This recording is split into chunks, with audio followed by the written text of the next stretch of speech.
was 8 months at Rikers. But so, he was when dropping he them left, freestyles. I moved back to Atlanta. Okay. Right. When he did No Ceilings was the last one he had did before he went in. So basically, I moved back to Atlanta, and I was working at the studio, just getting back into the city and everything. And Walker was already working. He was there working at the studio and needed an engineer. And he was kind of, Let's Do It was kind of starting to pop in Atlanta. So, I was kind of already had an idea of who he was. Right. Then Hard in the Paint, it was just one of those things. He came in. It was actually like one of the first 1 or 2 sessions we did when he did that song. And, he just had Atlanta streets on lock at that point in time. So, he came in and, he was definitely aggressive. He definitely had a lot of people in the studio with him, at least 30 plus. Damn. Golly. That's a lot of motherfuckers. So, KY, how did you feel when you doing this session and then 30 people walk in and you like, bruh, like it's somebody just... get robbed this motherfucker? Okay, let them know who you are, Thug. Let them know. Because this is my co-host. I got 2 co-hosts. Let them know. It's Thug Jelena Jolie, a.k.a. Red. What's going on with you, KY?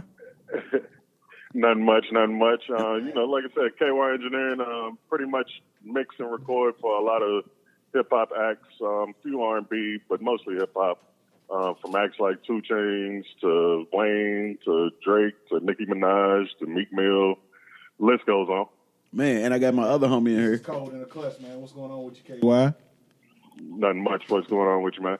Okay. I just had to introduce. I didn't want you to hear random voices and be like, okay, is that Z Nice? Right, what's going on? Yeah, what's going on? I would have to let you know. So, you was elaborate on that story some more. I'm sorry. Well, like I said, he just had, the 30 guys in the studio, which he doesn't really actually come to the studio like that anymore. But what he did back in the day, he just had all his guys. He had the 30 guys in the studio. So, it's just, that's how he always record, honestly, you know what I mean? And I'm actually used to it, to be honest with you, just from being here in Atlanta. I moved to Atlanta in probably like 04. Okay. So, I mean, pretty much that's how dudes in Atlanta roll. Like, when they come to the studio, they definitely coming deep. Like, it's not many artists that come and just really come by themselves or, them and the producer. Yeah. They always kind of, got a crowd around. So, sessions, they're pretty much always parties. And honestly, that's why I love kind of what I do. Man, that's what it is. So, a question that we got like to do here on the 321 podcast, we're going to get them out there. We're going to ask a little bit more, but we're going to get our quick questions out the way. Thuggin', go ahead and get them. What's good? We doing Red's Phase? Red's Phase. Okay, so if you see Thuggin', once you see it, of course our show is on iTunes and Specker. It's on Google. And Google and the whole nine. So you'll see what everybody look at. But Red, Red, her, the homie Red. Right. And she got her Red's Phase. So I'm going to let her shoot at you, man, one time. Let me get your favorite producers. It could be from like growing like that influenced you, or it could be like recent, like that we may not know about. Well, I guess my favorite producer of all time, of course, is probably Dr. Dre. Oh, man. Nice. Yeah, that's my favorite producer of all time. Now, currently, I probably had to say my favorite producer is probably the Honorable C-Note. Okay. Have you collaborated with him? Yeah, I mean, I've been working with C-Note for probably about like 8 years now, and I don't know, it's just something about his stuff. He got that trap feel, and then he's from Michigan, so, he's Midwest. Okay. So he definitely got that vibe. He's not far away from Kentucky, and, and we just clicked up down here, man, and we actually have a good relationship. But the thing, like I said, I like about his beats is like they're real aggressive, but at the same time, they're musical. He knows how to play keys and all this different type of stuff. So you can tell them and stuff. Like you hear, I mean, the tags. Okay. Honorable C-Note. Yeah, like I'm gonna let Thug finish doing her questions because I gotta ask about the tags. Give me 3 more that's like your favorite. It could be like all time or just like somebody we don't know about yet. Somebody that you're not hip to. Yeah. Let me see. Also, of all time, who else my other? I'd probably have to say Pharrell. Oh, man. Like number 2. Skateboard P. Yeah, he's probably number 2. To me, like I said, he just, everything he did, his sound, you knew when you heard a Neptune speak come on. And then even after a while, it was like they kind of had that same sound. And then after a while, it's like they switched it up, but it was still dope. And you still knew that it was them. Like, like they never had to put a tag on anything just because you automatically kind of knew it was their stuff. Man, you already knew. That's one. They had that sound.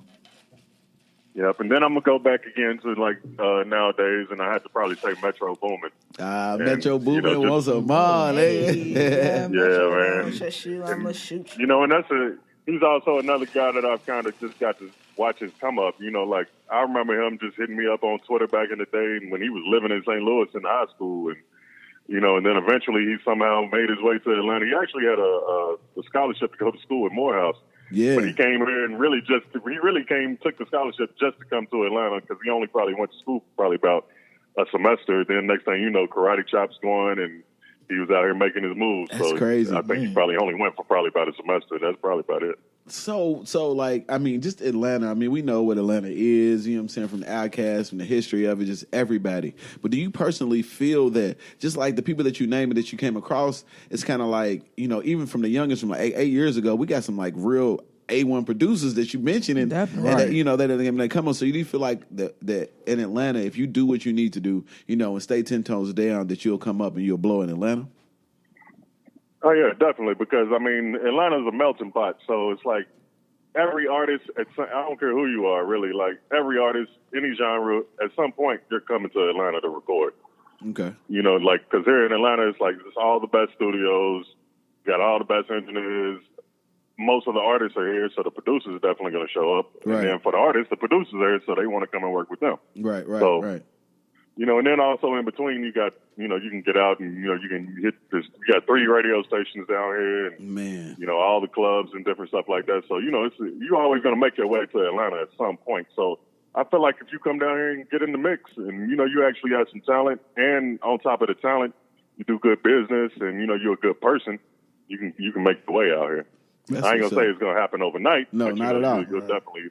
So, yeah, you can definitely like make your way though. So the piggyback outfit, let them know about your small, like a quick, you know what I'm saying, summary version of your come up from, you know what I'm saying, Lex to Atlanta, like, you know what I'm saying, because it didn't happen overnight. Yeah, you know why'd you move to Atlanta? Nah, I wish it did happen overnight, but but it definitely didn't. Yeah, it definitely didn't. But really, like I said, I come from Lexington, Kentucky. I pretty much lived there, born and raised there, pretty much my whole life. I moved to Atlanta, like I said, in 2004. And when I moved down here, I actually moved with a group from Lexington, Kentucky that was, they moved down here. They had an independent deal with a label down here in Atlanta. Mm-hmm. And when I moved down here with them, that's kind of how I really got into the engineering. Before we came, we used to hang around them and we do like talent shows. I mean, I've pretty much done everything from being a hype man to being a DJ to being a manager to whatever it is I could do to just be around the music, you know, when we were younger, just to be around the music. So, you know, I would do that or whatever. And when I was doing that, like I said, I come down here and work with these guys. And when I was working with them, I would pretty much just, you know, I would watch them in the studio and then I just get acclimated to what was going on. So at first I wasn't really recording them because I didn't know everything. And then over time, I just kind of kept going at it, you know, learning. And actually, one of the best lessons I ever had was one of the guys that ran the studio down there. Uh-huh. He actually unplugged every single thing in the studio, like every plug, every wire, everything, the whole studio, and said, if you want to record, then plug everything back up. Wow. Oh, wow. That's spiteful, bro. Damn it. Damn. Yeah, man. So was you the guy that plugged everything back up?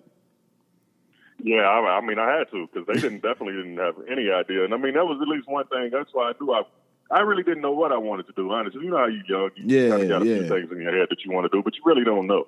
So me, I've always been into technology and different stuff like that. Like I was definitely a kid that used to take his Nintendo apart and different stuff like that. Like, you know, back in the day or whatever, and just fix whatever was going on. So I always had that side of me in it, but then also just adding that with me loving music.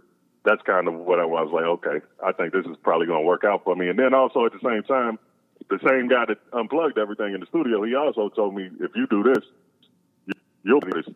Wow. And at that point in time, I really didn't take it like to, I don't know. I was just kind of like, I don't believe that. But then again, now that I'm looking back, you know, years now looking back, it's like, I've definitely seen a lot of rappers come and go, and some didn't even make it. So it's just, and I'm still around, you know? So. Yeah. I mean, because, like, you know, your skill set that you have is like they need you in order even to make the music. So it's like, yo, we need the engineer. You know what I'm saying? Like, You create and cultivate those sounds, and they get comfortable Ain't nobody with you. listen to spoken word, bro. Ain't nobody riding around listening to spoken word and shit. No beat talking about. Yeah. Listen to these bars I got real quick. Like ain't nobody listening to that shit without no beat. Like the beat actually makes music what it is today. But not even that, like the engineering That itself. all that shit is very key. Like you can have people bring in songs that are not mixed, not mastered, none of that shit, and it sounds like they recorded it in the bathroom or a closet somewhere. Horrible. And they want you to play it on the radio. So with that being said, do you take those songs, like, you know what I'm saying, the pre-production and like master them and clean them up for people too? Well, I just do the mixing. I don't do the mastering. I have a guy, Glenn Schick, that does all my mastering and stuff. Okay. That's what it is, man. That's what it is. Man, so when you got to the A and you know, you started engineering and really coming into your own, what was that first session or that artist that you engineered for where you were like, oh, wow, like I really made it? Let me see. I don't know. Probably Wayne. Honestly, probably Wayne. Because I mean, shit, I would have to feel that right. Yeah, like you made it. Wayne, it's Wayne, bro. Like he killed the. Bro, we graduated in 04. Right. So like 04 was our year. Like he killed everything that was coming out in 04. Like Confessions and that. Like yeah, it was him and Usher. Like no love. Him and Usher the whole time, man. So right, and see, I mean, you know, when I started working with him, he was doing C3. So that's when I started working with him. So you know, this is like that's the album, of course, that took him over the edge. And the crazy thing is, like I said, you know, you already know me, man. You know, I'm a Kentucky boy through and through. So I actually got to see Static Major and him working on. You gotta tell us about that. Tell her, come on, KY, bro. You gotta tell us some stories. Look, hold on, before you say it Do though, that for the let them know who we had on the show. Let them know who we had on the show. We had Player on the show. We had Player, man. Yeah, like we had him come on. Say let him know what? No, we like okay. I told Thug and let him know. We let you know that we had Player on the show. Like for a 2-hour episode, okay. Bro. It was hard body, man. The 2-hour episode was like crazy. They was telling us about Devontae and everything. Everything, the bass and all that shit. Man, it'll be lovely just to let the people know about that whole Static Major, you know, the lollipop whole joint. You know what I'm saying? Yeah, man, it was just a crazy experience, honestly, because, you know, like I said, I've always been a fan of Player just being from Kentucky, and then they were actually just dope. So just outside of even Kentucky, they were dope, just worldwide dope. So, you know what I'm saying? Like, I'm just like, whoa, this is Static Major in there. I'm from Kentucky. He really don't know me at all, really. And then, honestly, I've been around him a few other times because I'm also cool with Goodfella, Willie Wills, which used to roll with them like all the time. Willie Will. Man. Yeah, so, you know, they used to be around just all the time. So, you know, like I said, I'm real quiet and reserved, honestly. So, you know, he didn't really probably ever pay attention to me, honestly. And I never was just like, I'm from Kentucky, you know. I never said that. Hey, I'm from the same state as you, bro. Yeah. No, okay, cool. Right. That is true, though. I'm trying to figure out where that Kentucky chain is at because he never wore it around me. I'm trying to figure out where the Kentucky chain is. I just want to see it in real life. So you can bring it up like you know I'm from Lex, right? Yeah, you got to let that live on, bro. That Kentucky chain for sure. Yeah, man. Shoot, I wish I could get in for real.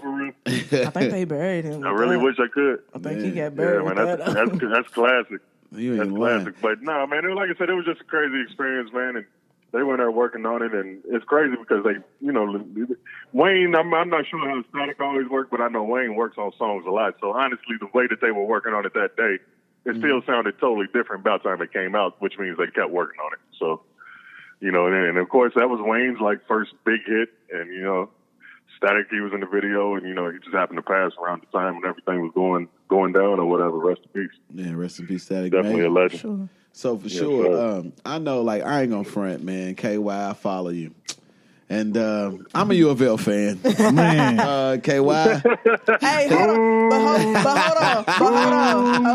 Let me get in here, because back in the day when like Twitter was like really popping and Tiny Chat was popping, like me and KY was following each other. Like I don't know if you remember, I had like so many handles back in the day. Like it was like Yellow Be Cool, and it was like other shit like that. So we used to follow each other. So whenever we was playing this shit, and I seen him on my timeline talking shit, I would just like mute him or or zip him up He or talked whatever. so much shit during the basketball And I wouldn't season. unzip him until like it was like cool, like summertime or some shit. I was like, all right, KY, I'm gonna let him live, let his tweets live on. But soon as like sports came back on, it was like, fuck that nigga, you gotta go, you gotta shut up. He talking way too much shit about my cards, bro. You get cut off during football and basketball season. Yeah, well, you know, football, man, I don't really, you know.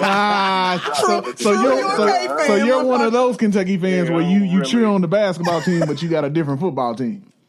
Yeah, that's about it, man. I mean, you know, that's the way I was. But honestly, though, like the way I was raised, though, like nobody in Lexington or Kentucky fans really be into football like that. And I don't know if it's just because they don't really win, but it's just we programmed to watch basketball. I don't know. I guess that's where